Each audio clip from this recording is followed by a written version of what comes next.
ಇನ್ನು ಯಾವುದೇ ವಿಚಾರವನ್ನಾಗ್ಲಿ ಬಹಳಷ್ಟು ಆಳವಾಗಿ ಅಧ್ಯಯನ ಮಾಡಿ ಆನಂತರ ಆ ಕೆಲಸಕ್ಕೆ ಕೈ ಹಾಕುವಂಥದ್ದು, ಸಡನ್ ಆಗಿ ದುಡುಕು ಬಿಡತಕ್ಕಂಥದ್ದಲ್ಲ. ಯೋಚನೆ ಮಾಡ್ತಕ್ಕಂತಹ ಒಂದು ವ್ಯಕ್ತಿತ್ವ, ಸಾಹಸ ಕಾರ್ಯಗಳನ್ನ ಮಾಡ್ಲಿಕ್ಕೆ ಇಷ್ಟಪಡ್ತಕ್ಕಂತಹ ವ್ಯಕ್ತಿತ್ವ ಈ ಮಿಥುನ್ ರಾಶಿಯವರು ಅಂತ ಹೇಳಬೇಕು. ಮಿಥುನ್ ರಾಶಿಯವರು ಯಾವತ್ತಿಗೂ ಕೂಡ ಈ ಬರವಣಿಗೆ ವಿಚಾರದಲ್ಲಿ ಬಹಳಷ್ಟು ಚುರುಕಾಗಿರ್ತಕ್ಕಂಥದ್ದು. ಇನ್ನು ಈ ರಾಶಿಯವರಿಗೆ ಸಾಮಾನ್ಯವಾಗಿ ಕೋಪ ಬರಲ್ಲ. ಈ ಮಿಥುನ್ ರಾಶಿಯವರಿಗೆ ಸಾಮಾನ್ಯವಾಗಿ ಕೋಪ ಬರಲ್ಲ. ಕೋಪ ಬಂತು ಅಂತಂದ್ರೆ ತುಂಬಾ ಗಂಭೀರವಾಗಿರ್ತಾರೆ.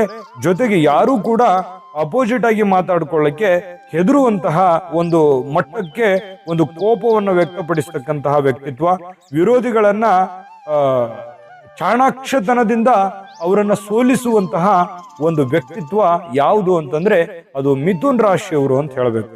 ಇಂತಹ ಒಂದು ಸಮೃದ್ಧವಾಗಿರ್ತಕ್ಕಂತಹ ಮನಸ್ಸುಳ್ಳವರು ಮಿಥುನ್ ರಾಶಿಯವರು. ಮಿಥುನ್ ರಾಶಿಯವರ ಮೈನಸ್ ಪಾಯಿಂಟ್ಗಳು ಏನು, ಮಿಥುನ್ ರಾಶಿಯವರು ಯಾವ ವಿಚಾರದಲ್ಲಿ ಮೈನಸ್ ಆಗಿದ್ದಾರೆ ಅಂತ ನೋಡಿದ್ರೆ, ನೋಡಿ, ಯಾರೇನೋ ಒಂದು ಹೇಳಿದ್ದಾರೆ ಅಂದ ತಕ್ಷಣ ಅದನ್ನ ನಂಬೋದು, ಜೊತೆಗೆ ಪಕ್ಷಪಾತ ಮಾಡ್ತಕ್ಕಂಥದ್ದು. ಯಾರೋ ಮೊದಲು ಇಬ್ರು ತಪ್ಪು ಮಾಡಿರ್ತಾರೆ, ಒಬ್ರು ತಪ್ಪು ಮಾಡಿರ್ತಾರೆ, ಇಬ್ರಲ್ಲಿ ಒಬ್ರು ತಪ್ಪು ಮಾಡಿದಾಗ ಒಬ್ರು ಬಂದು ನಿಮ್ಮ ಹತ್ರ ಹೇಳಿದಾಗ ಅವರು ತಪ್ಪಿದ್ರೂ ಕೂಡ ಅವರ ಪರವಾಗಿ ವಹಿಸ್ತಕ್ಕಂಥದ್ದು ಇದೆಯಲ್ಲ, ಅದು ಸ್ವಲ್ಪ ಪಕ್ಷಪಾತ. ನಮ್ಮವರು, ನಮ್ಮ ಜನ, ಅವ್ರ ಪರವಾಗಿ ಮಾತಾಡ್ತಕ್ಕಂಥದ್ದು, ಈ ರೀತಿ ಸ್ವಲ್ಪ ಮೈನಸ್ ಪಾಯಿಂಟ್ಗಳು